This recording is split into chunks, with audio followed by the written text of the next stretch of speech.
So I'm Monique Craig, and today I'm going to give an introduction about the sole and some other aspect that goes with the sole. This is an introduction. There'll be more little seminar on the topic of the hoof and other topics that are important to the hoof. So let's call it sole musing. So I like to leave sole on the feet. It's very important because it helps supporting the load. This is actually a horse that belonged to me. I mean, died of old age, and I harvested the leg. This is coming out of a freezer, so if it was dry, probably the sole depth will be, I mean, the full sole, which is right here, would be kind of not as thick. But this horse was maintained by me for about 10 years or 12 years. That was a rescue horse. So, you know, in general, I like to try to keep a little bit of full sole. Again, this is deceiving because it's coming out of a freezer. It probably would exfoliate if it was very wet.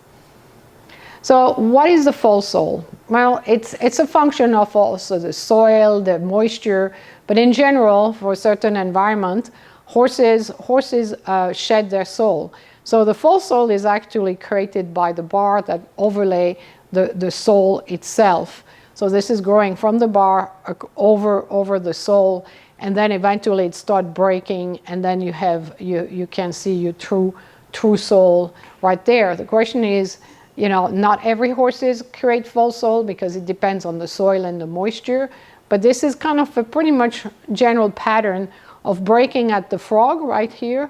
And then, you know, if you were in a very wet environment, the frog would lip itself and then kind of shed again. So this is a horse that wasn't touched. And then I followed horses that were about to exfoliate. It's very interesting. It takes a lot of time. And then see how they drop their full sole. So this is a horse that actually lost its full sole. This is the bottom part, I mean, towards the soil. And this is the inside part. And you can see when the horse is about to exfoliate, you have probably a little bit of a stretch sole. It breaks over the frog right here, so you still have a little lip of frog here left. And then underneath, you can see the brand new sole, which is right here, a brand new frog, I'm sorry, and the rest of the sole, which is about which has exfoliated. So, you know, the question is, how much should you remove? How should you not remove? It really depends, okay? And that will be a longer discussion because, again, it's the question of the soil, the loading, how you trim. So there's many aspects of whether full sole is good or bad. I'm not saying anything right now but this. That's another thing I'm going to talk about. It's the mechanical properties of structural molecules, you know, like keratins. And that's very important. The keratin nitrogen bond and moisture has a quite interesting relationship, so I will go into detail about this later. So again, what I was talking, look at the global soil region in the world. It's quite different, so horses' feet will abrade differently. It also and I'm talking barefoot, I'm not talking horses that are shod. So, you know, you will have different environment upon which a hoof will abrade, and of course moisture content are very different, like that's the Sahara region than probably North America, so that's, you know, again another story. So what I find it very, very nice, I mean, I've been working with Mike since 1996, so we know each other for a long time, and I saw that in his lab. He had a desiccated keratinized a keratinized hoof capsule, and you can see how actually you have those different layers. I'm not saying it's normal, it's desiccated, so it looks much smaller, much thinner than it is. In a live horse, it would be a little thicker. So you can see also those layers on a different section. You can see the frog layers. That would be the true layers of the sole when all the exfoliation is gone. I'm not saying you should do that, but that's what happens. So, you know, again, how much of that full sole do you keep to maintain a hoof, you know? So, you know, if you remove some of the full sole, you will have excess wall lengths, which you can remove, where here you still have some wall lengths. And again, the question is, how much do you remove? We're not going to have that discussion today. So All right, so this is one of our client of ours came with this horse she bought from the racetrack and had shoes on. We removed them. I mean, it was so sensitive to the touch and hoof testing. I mean, it didn't matter. I mean, it was obvious when you can actually press through a sole and it goes up and down, you know, like a trampoline, you know you have a problem. So this is practically non-existent sole. And you can see there's already a little bit of damage at the pedal bone. So thin sole and with a very wet environment will have some serious issue on horses that really cannot support their own weight. They need the sole. So the sole, this is a keratinized sole. What goes over it, you have the dermis or corium of the sole. This is a digital cushion. There's a little bit of the deep flexor tendon left. My dissection are never as nice as Mike Savoldi, so bear with me. So, but you know, it's the weight stack itself. You have keratinized sole, you have the soft tissue, and then you have the pedal bone. This pedal bone was cleaned later, so it would be normally red looking and not nice like white and bleached. But depending on how the sole is defined, if you have a good arch, and I will talk about that later, or bad, or stance that are different, you will affect soft tissue. And that's where, and then if you affect soft tissue, you can affect also the pedal bone. So what's interesting, this is a dissection again at Mike, and everything, all the dermis was removed, the pedal bone is here, and you can see actually the sole dermis kind of lip itself a little bit around the pedal bone, depending on the shape of the pedal bone. The more the pedal bone has demineralized, the more that lipping could happen, which is not necessarily good for the circumflex arteries. This is another discussion. The terminal papillae are responsible for the health and the creation of the white line, well, which is the yellow line to your eyes would be yellow looking, but it's called white line. So you can see, and of course when you dissect it gets stretched a bit, so, but in general you can see this is your bone right here, and then you can see your sole corium or dermis kind of lipping around that, okay? Today we're going to talk about thin sole, and I have a few props right here to explain what can happen when you have thin sole. So let's first look at the regular sole. This is a 3D rendering of a sole. You don't have the wall, and this is obviously not the real keratinized sole. This is very hard. In real life they probably move a little bit, but not too much. This is a half decent sole. You have a good arch on the sole, so it's nothing too weird. So basically what you have your keratinized sole here. I have to apologize for my lack of home economics, which I'm really lousy. This would be your corium in green, and this is your corium or dermis, which is the soft tissue, which is the soft sole. And this will be your pedal bone, another 3D rendering of a pedal bone, which does not belong to this sole, but just for you to kind of get the idea. So basically what you want is to have a good quality sole with some reasonably amount of sole depth and a good position of the pedal bone over the sole, so that you do not create pressure over the soft tissue, which is the corium or the dermis. And you know, you want to also have the keratinized sole to be strong enough to hold everything under load. So now let's imagine that we have a sole that is very, very flexy and has some issue. It's very thin, it's flexy. It's impression material of that same keratinized sole, but we made it thinner. So you can see there's much more movement, there's everything. I can poke through here. This is not necessarily a good thing, okay? That should not move that much. So again, my bad dermis here. This is the soft tissue that goes over that, and that would be your pedal bone. So if you have very weak and thin sole, there's a lot of things that can happen. Under load, this can push, depending how the horse lands, you know, it's very depending on locomotion, but you can press, you can push, you know, the ground can push back. So you are actually squeezing that dermis between the keratinized sole, the pedal bone is squeezing that, and obviously you're going to start creating all sorts of problems, from irritating the dermis or corium, or, you know, even more, like you can start creating pedal osteoarthritis. All right, so this is not good when you have very thin sole. You have movement that you don't want to have. So again, going back to a very thin sole, and you know, the reason why this horse didn't grow through the sole is just that tiny amount of callus, which I will talk in more detail later. But when you start having no support with a very, very mushy sole, this is a very badly damaged sole and really badly trimmed. And you know, owner getting horses from the racetrack should be a little bit careful sometimes. The horse is sound now, it's fine, and doesn't have huge problem for a horse that was at the racetrack. But you can see there's already a little start of demineralization in the pedal bone. And when we worked on it, that sole was actually going up and down just to the thumb touch. I mean, it was sore everywhere. So there's inflammation from the lack of sole, and it also compressed all the dermal area. It's not a rotated foot, it's not a fonder case.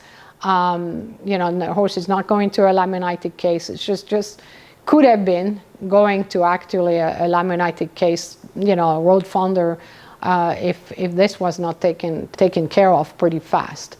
So what are you seeing? You know, the P3 descent or the fonder measurement.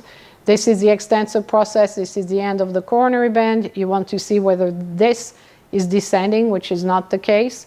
So luckily, it's mostly not having enough sole and some soft tissue irritation, probably a little bit of the pedal bone irritation here. Would have been nice to have a nuclear scintigraphy, but we did not. So anyway, so that's it. So you can see the corium here. And when things get compressed like this, you're also compressing the corium or the dermis. So it's not a very good stand. It's not enough for the horse to support its weight. Every time it moves, it's actually pressing into soft tissue. It's unavoidable that there's some pressure going over soft tissue, but not to the point where it's constant and not capable of rebounding.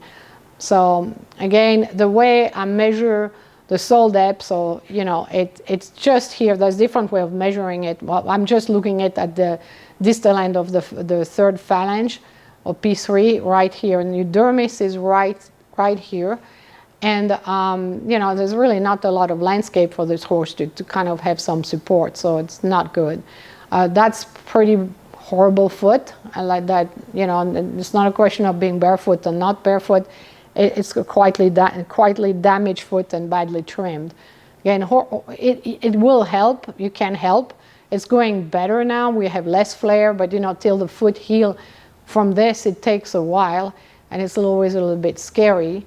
So when I trim that, I don't touch anything. I try to just remove the flare, and then, you know, the horse needed some support. So, you know, we're improving somewhat. So, you know, but that you can see there was already a little bit of damage, and you can tell it continued later, but that will be absorbed. And the horse is under veterinary care, so we're all kosher with that. So again, you can have a foot that looks beautiful. I mean, that's a very nice looking foot, and still have problem. All right, reason why. So let's look at the next slide. See, this is not a lot of sole, but the problem is not just the thickness of the sole. Some horses do not have a lot of sole depth, but it's also a question of stance. And you can see the heel support is really forward. So there's not exactly the hoof capsule is not exactly under the bony column, it's underslung. And so that doesn't help also loading. And also the foot was actually pretty soft to the touch, and actually hoof tested quite sensitive. So again, what you see to your eye doesn't mean it's good for the horse. This is almost a retracted sole, but not quite, you know, so it needs some help.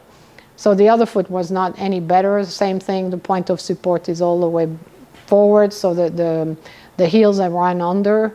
So again, good looking foot, but not necessarily functionally a good foot. So, you know, with help and supporting the load and not touching the sole, you will have a better sole. And eventually, if you decide to go back barefoot, you have a better chance, you know, for a horse to survive.